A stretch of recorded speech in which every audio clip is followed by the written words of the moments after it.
अस्सलाम वालेकुम बच्चों, आप लोगों का मॉडल पेपर आ गया है। मॉडल पेपर मैं आज आपको समझाने वाली हूँ। So be very very attentive, video को स्किप मत करना, छोड़ना मत।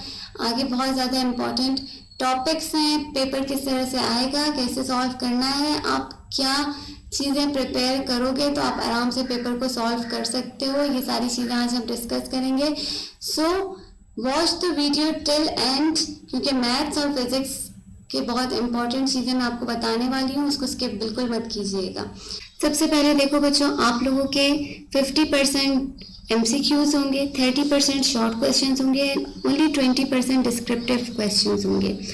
तो अगर आप परेशान हो रहे हो, आपकी तैयारी नहीं है, तो मेक श्योर 50% तो आपने करना ही करना है पेपर। इस दफ़ा जो आपको पेपर दिया जाएगा उसमें जो MCQs पार्ट है उसका कोई सर्टेन टाइम नहीं होगा, यानी आपको दे दिया जाएगा और 2 घंटे के अंदर आपको पेपर सॉल्व करना है विद MCQs। MCQs भी आपसे 2 घंटे के बाद ही ऑब्जेक्टिव पेपर भी लिया जाएगा।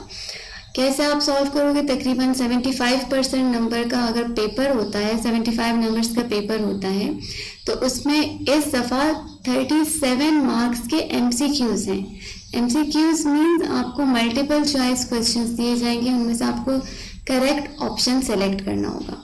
इसके लिए अगर आप रिड्यूस सिलेबस को थॉरली स्टडी कर लो ना, तो आप तकरीबन 50% मार्क्स आराम से गेन कर सकते हो, यानी थोड़ी सी मेहनत से आप मैक्सिमम मार्क्स गेन कर सकते हो। अब मैं आपको थोड़ा सा पेपर समझाती हूँ, पेपर का पैटर्न किस तरह से होगा। यहाँ पर देखो, पहले हमारे पास है इंग्लिश का पेपर। इंग्लिश के पेपर में हमें शुरू में 37 MCQs दिए गए हैं। बुक में से, बुक के चैप्टर्स में से, जो रिड्यूस सिलेबस में चैप्टर इंक्लूडेड हैं, उसमें से 37 हमें MCQs दिए गए हैं। इनमें से आपने राइट आंसर चूज करना है और वो आपने लिख देना है। करना आपको क्या होगा, अपनी आंसर शीट में आपने क्वेश्चन नंबर डालना है और जो आंसर आपको, जो उसका ऑप्शन करेक्ट लग रहा है, वो आपने चूज कर लेना है। फॉर एग्जाम्पल यहाँ पर देखो, क्वेश्चन नंबर 20 है, choose a correct form of passive voice of please do me a favour. ये आपको एक क्वेश्चन दिया गया है और आपको इसमें से जौन सा इसका आंसर करेक्ट लगेगा, आप आंसर नंबर 20 डालोगे और जो आपने ABCD जो ऑप्शन आप सिलेक्ट करोगे, आप उसके आगे वो ऑप्शन लिख दोगे आंसर शीट में। ये ऑब्जेक्टिव पेपर भी आपको वापस नहीं करना होगा, ये आपको अपने पास ही रखना होगा। देन शॉर्ट क्वेश्चन आंसर्स, हमारे पास सेक्शन B स्टार्ट हो जाएगा। इसमें पहले शॉर्ट क्वेश्चन आंसर्स हैं। Answer any 6 of the following into 2 to 3 sentences each. 2-3 जुमलों में आपने इसको आंसर करना है।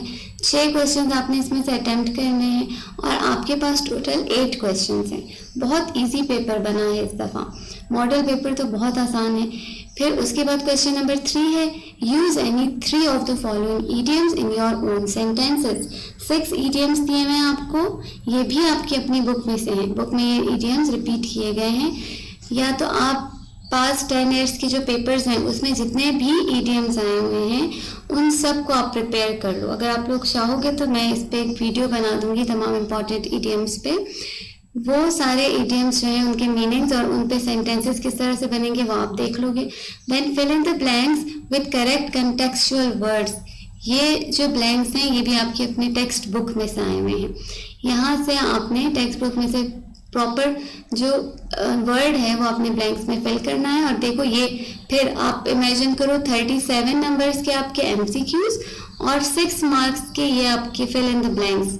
कोई भी 6 आपने इसमें से सिलेक्ट करने हैं। ये भी आपके पास 8 दिए हुए हैं, तो ये तकरीबन आपके पास 43 मार्क्स सिर्फ एक एक वर्ड लिखने से आप गेन कर रहे हो। तो इससे बेहतर क्या बात होगी, 43 मार्क्स इनफ, ठीक है। उसके बाद आपके पास लॉन्ग डिस्क्रिप्टिव आंसर्स आ जाएंगे सेक्शन C में। इसमें आपको एक ऐसे लिखना होगा।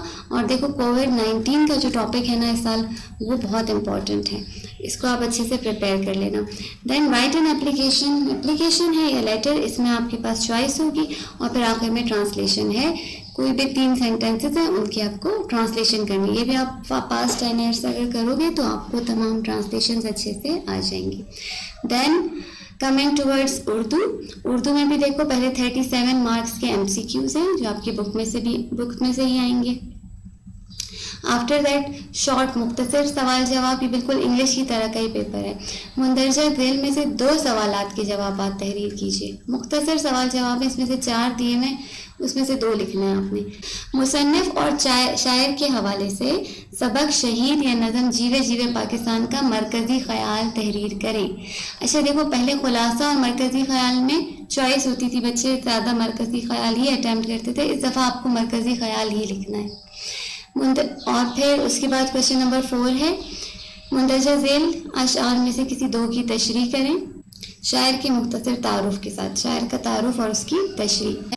क्वेश्चन नंबर 5 है, मुंदरजा झेल शेरी इस्तिलाहात और असनाफ सुखन में से किसी 2 की तारीफ मिसालों के साथ कीजिए। बेटा काफिया, तशबीह, नज़म, ड्रामा, ये तमाम वर्ड पास्ट ईयर्स में आते रहे हैं। तमाम ग्रामर का काम छोटे छोटे जो आप लोगों को डेफिनेशंस देनी है ग्रामर की, वो आती नहीं है। आपने करना क्या है कि पास्ट 10 ईयर्स में जितनी भी डेफिनेशन है सब के सब अच्छे से याद कर लेनी है। सो आप 100% मार्क्स भी ले सकते हो इस दफ़ा, श्योरली 100% मार्क्स ले सकते हो। इतना आसान पेपर है। इस दफ़ा के जो बच्चे इस दफ़ा पेपर दे रहे हैं उनके लिए बड़े आसान पेपर हैं ये। मुंदरजा झेल में से 2 जुमलों की तशरीह कीजिए। सबक का उन्वान और मुसन्निफ का नाम भी लिखिए। फिर अपने दोस्त के नाम ख़त है या किसी एक उन्वान पर कम से कम 1.5 सफ़े का मजमून तहरीर कीजिए। ओके, देखो यहाँ पर ख़त और मजमून में चॉइस आ गई है। या तो आप ख़त की प्रिपरेशन कर लो या आप मजमून देख लो, दरख्वास्त वगैरह नहीं है इस दफ़ा। ठीक हो गया। उसके बाद आ गया हमारे पास इस्लामियात। इस्लामियात में भी आपके पास पहले 37 नंबर्स के MCQs हैं। फिर उसके बाद मुख्तसर सवाल, ये आपको कुरान पाक की आयात दी गई हैं। 6 आयात हैं, इनमें से किसी 4 का सिर्फ तर्जुमा लिखना है आपने। Very very easy. फिर मुंदरजा झेल में से किसी 2 इस्लाहात की मुख्तसर सी तारीफ़ करनी है। वही है ख़यानत है, हिजरत, जिहाद, इनका मुख्तसर सा इस पर आपने नोट लिखना है। फिर क्वेश्चन है, मुंदरजा झेल में से किसी 4 के जवाब दीजिए। यहाँ पर आपके पास 1 2 3 4 5 6 क्वेश्चन है। 6 में से आपने 4 को आंसर करना है। बयानिया में आपके पास 3 क्वेश्चन हैं और इसमें से आपको 2 को आंसर करना है। हिफाजत कुरान करीम, रसूल करीम सल्लल्लाहु अलैहि वसल्लम की मोहब्बत और इल्म का मफ़हूम, 3 डिफरेंट चैप्टर्स में से क्वेश्चन आए हुए हैं। एथिक्स का है सिमिलरली वैसे ही 37 क्वेश्चंस हैं, उसको आपने सॉल्व करना है। उसके बाद मुख्तसर क्वेश्चन करने हैं। 6 क्वेश्चंस आपने अटेम्प्ट करने हैं। Total you have 10 questions. 10 में से आपने 6 को सॉल्व करना है। और उसके बाद आपके पास डिस्क्रिप्टिव टाइप का आ जाएगा। What is ethics, what are the opinions of various thinkers about it. 2 आपको 4 क्वेश्चन दिए हुए हैं, इसमें से आपको 2 सॉल्व करने। इखलाकियात, नॉन मुस्लिम बच्चे जो हैं उनका पेपर है ये इखलाकियात में। Okay, then comes physics. Physics में आपके पास स्टार्ट में 44 मार्क्स के ऑब्जेक्टिव हैं। ठीक है, 44 मार्क्स के ऑब्जेक्टिव मीन्स 22 ऑब्जेक्टिव दिए हुए हैं आपको, और हर ऑब्जेक्टिव जो है वो 2 मार्क्स का है। तो बहुत ज़्यादा, 37 से भी ज़्यादा मार्क्स बन रहे हैं यहाँ पर आपके पास। 44 मार्क्स का ऑब्जेक्टिव मीन्स आप अगर सिर्फ ऑब्जेक्टिव को करेक्टली सॉल्व कर लेते हो, आप फिजिक्स का पेपर क्लियर कर लोगे। A body is said to be in motion if it changes its position with respect to its, कितना आसान है, अगर ऐसे ही पेपर में भी आए तो मज़ा आ जाएगा। यहाँ पर सिर्फ 22 MCQs हैं, इनको सॉल्व कर लो और पेपर आपका हो गया। Then we have physics theory. इसमें theoretical part 1 short question answers हैं आपके पास। इसमें 5 क्वेश्चंस होंगे जिसमें से आपको 3 को आंसर करना होगा। फिर लॉन्ग क्वेश्चन आंसर में जो पार्ट नंबर 2 है दैट इज न्यूमेरिकल्स। न्यूमेरिकल में भी आपको 3 न्यूमेरिकल्स सॉल्व करने होंगे। हर न्यूमेरिकल जो है वो आपका 4 नंबर का होगा। उसके बाद आ जाता है सेक्शन नंबर C। इसमें से आपको सिर्फ 2 क्वेश्चन सॉल्व करने हैं। What is equilibrium, describe the 3 states of equilibrium with example, show that coefficient of volumetric expansion is 3 time equal to coefficient of linear expansion, value of G decreases with altitude. अच्छा, एक question जो है ना इसमें drive the equation, ये मुझे लग रहा है कि बड़ा इंपॉर्टेंट क्वेश्चन है। क्वेश्चन नंबर 3 जो हमारे पास चैप्टर नंबर 3 में जो डेरिवेशंस हैं इक्वेशन ऑफ मोशंस की, उनके साथ साथ आप जो डेफिनेशंस दी हुई है वो भी याद करोगे तो आपके पास डिस्क्रिप्टिव में आपको 4 में से 2 क्वेश्चन सॉल्व करने हैं बच्चों। बहुत बेतहाशा इजी पेपर बना है इस दफ़ा। मॉडल पेपर तो बहुत आसान है, बहुत आराम से आप कर सकते हो। प्रैक्टिकल में आपके जर्नल के 3 मार्क्स हैं, वाइवा के 4 मार्क्स होंगे और जो प्रैक्टिकल आप परफॉर्म करोगे उसके 8 मार्क्स होंगे। प्रैक्टिकल्स मुख्तलिफ to measure the length and diameter of a solid caliper, सिर्फ 7 प्रैक्टिकल्स हैं। ये 7 प्रैक्टिकल्स इंक्लूडेड हैं।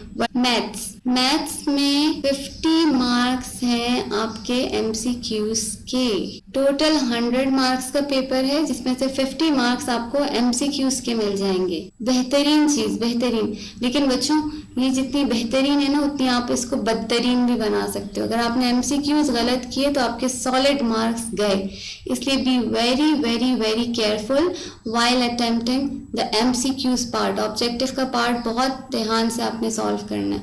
ये ज़रूरी नहीं कि सिर्फ मार्क्स आए आपके पास, मार्क्स जा भी सकते हैं क्योंकि 25 MCQs होंगे आपके पास मैथ्स के पेपर में, जिसमें से आपका हर MCQ 2 मार्क्स का है। सो बी वेरी वेरी केयरफुल। जब आप ये MCQs का पार्ट सॉल्व करें तो बहुत ज़्यादा केयरफुल हो जाएं। Short answer question section number B model paper maths का। इसमें मज़े की बात यह है कि आपके पास 6 क्वेश्चन आपने सॉल्व करने हैं। 6 क्वेश्चंस में से आपको मुख्तलिफ पार्ट्स दिए हुए हैं। देखिए आपको 6 क्वेश्चंस दिए हुए हैं और हर क्वेश्चन के 2-2 पार्ट्स दिए हुए हैं। इन पार्ट्स में से आपको एक पार्ट सेलेक्ट करना है। जैसे अगर क्वेश्चन नंबर 2 का आपको 1 और 2 दोनों पार्ट्स आते हैं तो आप दोनों पार्ट सेलेक्ट नहीं कर सकते, आप इसमें से कोई एक पार्ट सेलेक्ट करोगे। क्वेश्चन नंबर 2 फर्स्ट 2 चैप्टर्स में से आया हुआ है, सेट्स में से और सिस्टम ऑफ रियल नंबर्स में से। तो आप सेट्स या सिस्टम ऑफ रियल नंबर्स में से कोई एक चैप्टर प्रिपेयर कर लो, आप क्वेश्चन नंबर 2 को अटेम्प्ट कर लोगे। Then question number 3 logarithms and chapter number 4 में से आया हुआ है। तो अगर आपने लॉगरिथम्स किया है तो आप जो क्वेश्चन आपको इसमें आसान लग रहा है आप वो अटेम्प्ट करो। क्वेश्चन नंबर 4 के भी 2 पार्ट्स दिए हुए हैं, सोल्यूशन सेट फाइंड करना है या परफेक्ट स्क्वायर फाइंड करना है। देन क्वेश्चन नंबर 5 में भी 2 पार्ट्स हैं, आपको हर क्वेश्चन में से एक पार्ट सिलेक्ट करना है। लाजमी 6 क्वेश्चन दिए हुए हैं, हर क्वेश्चन 2-2 पार्ट्स पे बना हुआ है और आपको एक पार्ट इसका सिलेक्ट करना है। अगर आप मैट्रिसेस कर लेते हो तो देखो आपके पास क्रैमर्स रूल हो जाएगा। क्वेश्चन नंबर 5 क्रैमर्स रूल आप कर लोगे। देन क्वेश्चन नंबर 6 इसमें आपके पास ट्रिग्नोमेट्री है एंड क्वाड्रेटिक फार्मूला। सो मैं आप लोगों को इसमें ये मशवरा दूंगी कि आप chapter number 1, chapter number 3 logarithms, chapter number 6 matrices, trigonometry and chapter number 5, 4 and 5 इसको अगर आप अच्छे से प्रिपेयर कर लेते हो तो इंशाल्लाह आपका paper first 5 chapters including trigonometry ये आप कर लो तो आपका पेपर आराम से सॉल्व हो जाएगा। मैथ सेक्शन सी में आपको 2 क्वेश्चन सॉल्व करने हैं जिसमें से एक क्वेश्चन कंपलसरी है और ये क्वेश्चन जो है ये थ्योरम्स का है, यानी जो आपको इस साल 5 थ्योरम्स दिए हैं आपने वो अच्छे से याद करने हैं, अच्छे से। अगर आप वो 5 के 5 थ्योरम्स याद कर लोगे, सिर्फ थ्योरम्स, तो आपका डिस्क्रिप्टिव पोर्शन जो है वो सॉल्व हो जाएगा क्योंकि 2 थ्योरम्स दिए हैं इसमें जिसमें से एक थ्योरम मस्ट है। थ्योरम्स कर लो और चैप्टर नंबर 5 कर लो, आपका ये पोर्शन भी क्लियर हो जाएगा। सो मैथ्स का पेपर भी बहुत इजी है।